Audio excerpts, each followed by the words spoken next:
യെശയ്യാവിൻ്റെ പുസ്തകം 6-ാം അധ്യായം. യെശയ്യാവ് 6.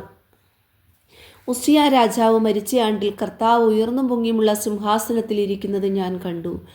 അവൻ്റെ വസ്ത്രത്തിൻ്റെ വിളുമ്പുകൾ മന്ദിരത്തെ നിറച്ചിരുന്നു. സാറാഫുകൾ അവന് ചുറ്റും നിന്നു.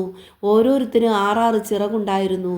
2 കൊണ്ട് അവർ മുഖം മൂടി, 2 കൊണ്ട് കാൽ മൂടി, 2 കൊണ്ട് പറന്നു. ഒരുത്തനോടൊരുത്തൻ സൈന്യങ്ങളുടെ യഹോവ പരിശുദ്ധൻ, പരിശുദ്ധൻ, പരിശുദ്ധൻ, സർവ്വഭൂമിയും അവൻ്റെ മഹത്വം കൊണ്ട് നിറഞ്ഞിരിക്കുന്നു എന്ന് ആർത്തു പറഞ്ഞു. അവർ ആർക്കുന്ന ശബ്ദത്താൽ ഉമ്മരപ്പടികളുടെ അടിസ്ഥാനങ്ങൾ കുലുങ്ങി. ആലയം പുക കൊണ്ട് നിറഞ്ഞു. അപ്പോൾ എനിക്ക് അയ്യോ കഷ്ടം, ഞാൻ നശിച്ചു, ഞാൻ ശുദ്ധിയില്ലാത്ത അധരങ്ങളുള്ള ഒരു മനുഷ്യൻ, ശുദ്ധിയില്ലാത്ത അധരങ്ങളുള്ള ജനത്തിൻ്റെ നടുവിൽ വസിക്കുന്നു. എൻ്റെ കണ്ണ് സൈന്യങ്ങളുടെ യഹോവയായ രാജാവിനെ കണ്ടുവല്ലോ എന്ന് പറഞ്ഞു. അപ്പോൾ സാറാഫുകളിൽ ഒരുത്തൻ യാഗപീഠത്തിൽ നിന്ന് കൊടിൽ കൊണ്ട് ഒരു തീക്കനൽ എടുത്തു.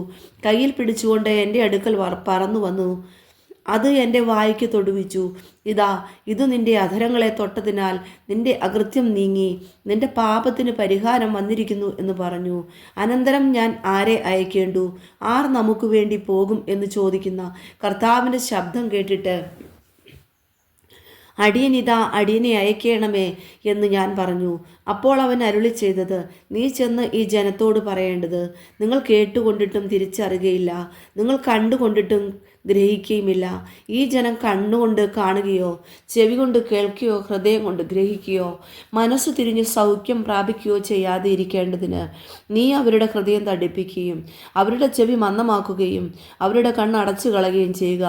കർത്താവെ, എത്രത്തോളം എന്ന് ഞാൻ ചോദിച്ചതിന് അവൻ, പട്ടണങ്ങൾ നിവാസികളില്ലാതെയും വീടുകൾ ആളില്ലാതെയും ശൂന്യമായി ദേശം തീരെ പാഴായി പോവുകയും യഹോവ മനുഷ്യരെ ദൂരത്ത് അകറ്റിയിട്ട് ദേശത്തിൻ്റെ നടുവിൽ വലിയൊരു നിർജ്ജര പ്രദേശം ഉണ്ടാകുകയും ചെയ്യുവോളം തന്നെ എന്നുത്തരം പറഞ്ഞു.